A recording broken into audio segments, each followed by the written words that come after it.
আপনি জানেন কিনা আমি জানি না, কিন্তু আপনি ইতিহাসের পাতায় যতবার দেখবেন ততবারই আপনি বুঝতে পারবেন যে ছেলেরা কখনো মেয়েদেরকে ছেড়ে যায় না, বরং মেয়েরাই ছেলেদেরকে ছেড়ে যায়। হয়তো তার একটা জ্বলন্ত প্রমাণ বা একটা গল্প আমি আপনার কাছে শেয়ার করি এবং বলতেছি যে একটা ছেলে পাখি আর একটা মেয়ে পাখি, যদিও গল্পটা কেমন লাগবে জানি না, যে একটা ছেলে পাখি আর একটা মেয়ে পাখি দুজনে মিলে উঠতেছিল, উঠতে উঠতে হঠাৎ করে একটি মেয়ে পাখি তার ডানায় ব্যথা পায়। ব্যথা পেলে মেয়ে পাখিটা ছেলে পাখিটাকে বলছে যে তুমি আমাকে কখনো ছেড়ে যাবে না।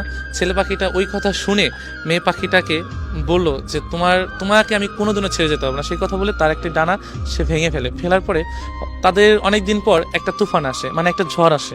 হ্যাঁ, ঝড় আসার পরে তখন অনেক ঝড় আসতেছে, যে এমন ঝড় তাদের বাসা আর থাকবে না। যদিও দুজন দুজনকে খুবই ভালোবাসতো, এতটাই ভালোবাসতো যে প্রকাশ করার মতো না, যদিও গল্প যেটা।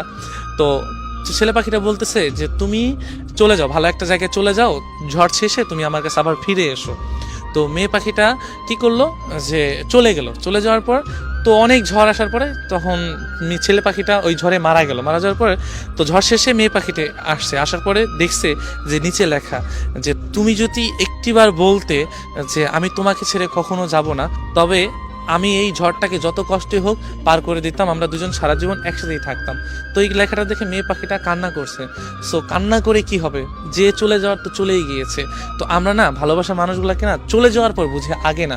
তো ইতিহাসের পাতা আপনি যতই দেখবেন ততই আপনারা বুঝতে পারবেন যে ছেলেরা কখনো যায় না, কারণ একজন ছেলে কারণ সব কিছুই সহ্য করতে পারে, শুধু প্রিয় মানুষের ছেড়ে যাওয়া।